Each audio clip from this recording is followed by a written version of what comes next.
aziz dostlar, bankimizga xush kelibsizlar. Har doimgidek bankimizda fuqarolar bilan uchrashuvlar olib qo'yapmiz. Sizlarga o'zlaringizga qiziqarli savollar bo'lsa, bank xizmatlariga yo'nalish bo'yicha yoki bank bo'yicha tushunmovchi savollar bo'lsa, bemalol murojaat bo'ladi. O'sha savollaringizga javob berib o'tamiz. Marhamat, kimda savol javob beramiz? Savollar. Menda savol bor, shu chorvachilik yo'nalishi bo'yicha kredit olmoqchi edim.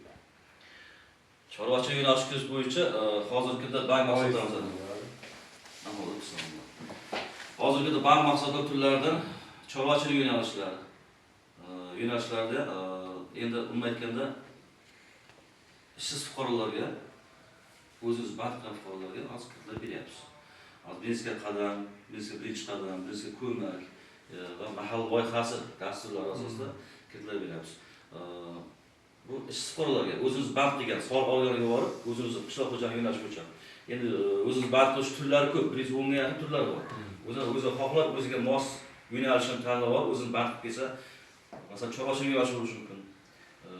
Qishloq xo'jaligi yo'nalishlari bo'lishi mumkin. O'zini band qilsa, guvohnoma bilan mahallamizda agentlar bilan mahalla banklar faoliyat yuryapti. O'shalar uchrashib, ko'rgan holda tavsiyalar berib, shu yo'nalish bo'yicha kreditlar beryapmiz.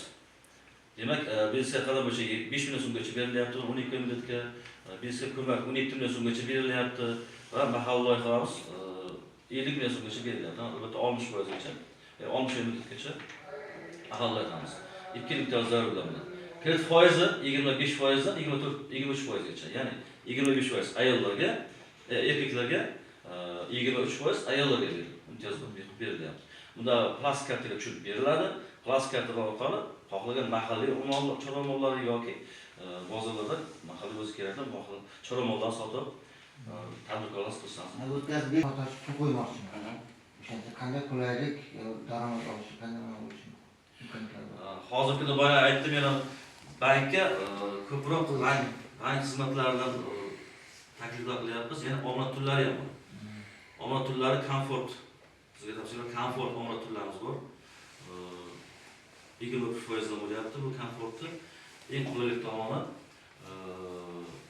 o'sha ustiga qo'shib, masalan, 10 million so'm qo'shsangiz 20% olib olasiz. To'liq yana agar qo'shib ketaman desangiz ustiga qo'shib ketish imkoniyati bor. Imkoniyati bemalol. Qo'shib ketib, yana keyin zarur payt olamasangiz, o'zi belgilangan qoldiq summani qoldirib, yana olib ishlasangiz bo'ladi. 6 oy yoki 1 yil. Albatta o'sha komfort, eng tavsiya qilaman, komfort omonat turlari tavsiya qilaman. Hatto yana bir savol.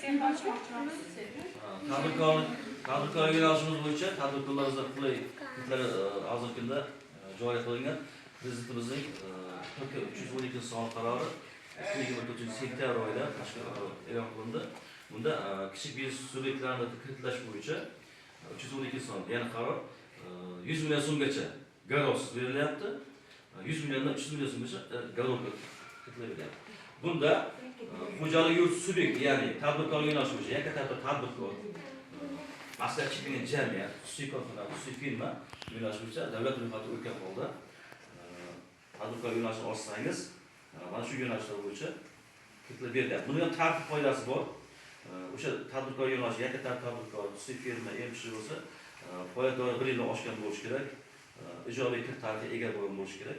Mana shularga imtiyoz kreditlar beriladi. Ya'ni bu Banhamdan Qiziq tumaniga xizmat ko'rsatyapmiz. Biz qaror bo'yicha bu ikkala tuman ham 5 toifa imtiyozli toifaga kiradi. Demak, ayol tadbirkorlar uchun 17%, erkak tadbirkorlar uchun 19%.